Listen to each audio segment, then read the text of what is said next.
안녕하세요. 경희보건의원 정명주 원장입니다. 오늘은 난임 케이스에 대해서 얘기를 드려볼까 합니다. 질문 드린 내용을 살짝 요약을 드려볼게요. 33세의 결혼 4년 차인 여성분이에요. 2년 동안 자연임신 시도를 했는데 임신이 안 되어서 인공수정을 시도를 하셨다고 합니다.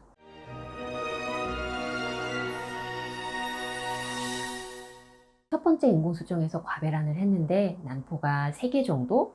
근데 인공수정에는 실패를 했고요. 연달아서 두 번째 인공수정을 시도를 하셨습니다.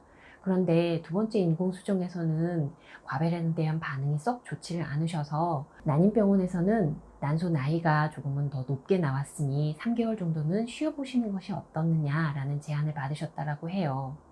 33이지만 난소 나이가 많다라고 해서 마음은 조급하고 결혼 4년 차인데 주변에서 아기 소식 없느냐라는 질문 때문에 마음은 더 조급해지고 어떻게 하는 것이 좋을까요? 라고 문의를 해주셨습니다. 난임병원에서는 AMH라고 하는 난소 나이, 흔히들 난소 나이라고 얘기를 하죠. 난소 나이에 대한 검사를 진행을 하게 됩니다. AMH라고 하는 것은 항뮤러리안 호르몬이라는 수치인데요. 이것은 난임병원에서 보조생식술, 과배란을 하고 인공수정이나 또는 시험관 시술을 할 때 과배란에 대한 반응도를 예측하기에 가장 좋은 인자입니다. 생리 주기에도 크게 영향을 받지 않아서 주기에 따라 검진하는 데에도 상당히 용이하기 때문에 잘 사용되는 수치이기도 하는데요. 이 AMH가 40대가 나오셨다고 합니다. 나이는 33인데요. 마음이 많이 조급하시겠죠. AMH 나이가 40대가 나왔으니 과배란에 대한 반응은 좋을 리는 없습니다. 이 경우 난소 예비력은 상당히 좋지 않다라고 평가를 하게 되는데요. 실제로 난소 나이가 아주 좋다, 젊다라고 하더라도 생식 능력에 비례하지는 않습니다.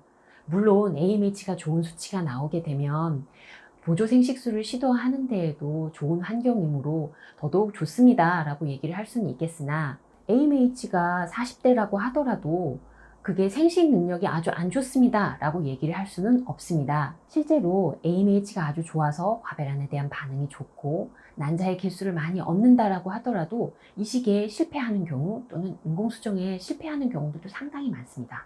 실제로 AMH가 낮고 과배란에 대한 반응이 좋지 않다라고 하더라도 질 좋은 난자가 한두 개만이라도 얻어진다면 자연임신에 대한 확률 또는 보조생식술에 대한 임신 확률은 높아질 수 있습니다.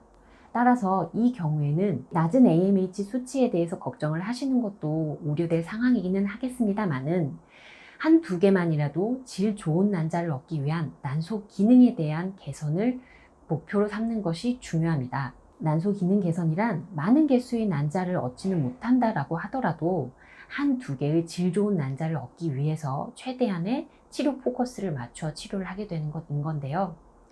자, 질 좋은 난자를 얻기 위해서는 어떻게 치료를 해야 될까요? 질 좋은 난자를 얻기 위해서는 난자가 생성되는 과정에 대해서 알아야 할 텐데요. 난자가 생성되는 과정에서는 주변 환경, 영양 상태, 혈류 흐름, 호르몬 밸런스, 스트레스에 대한 정도, 다양한 요인들이 영향을 받게 됩니다. 따라서 이러한 요인들을 얼마만큼 개선시켜서 질 좋은 난자를 얻느냐가 난소 기능을 개선시키는 가장 큰 관건이 되겠습니다. 다음 시간에는 한의학적으로 어떻게 질 좋은 난자를 얻을 수 있으며 그리고 그 방법으로 인해서 어떻게 성공률을 높일 수 있었는지에 대한 케이스에 대해 말씀드려 보도록 하겠습니다. 감사합니다.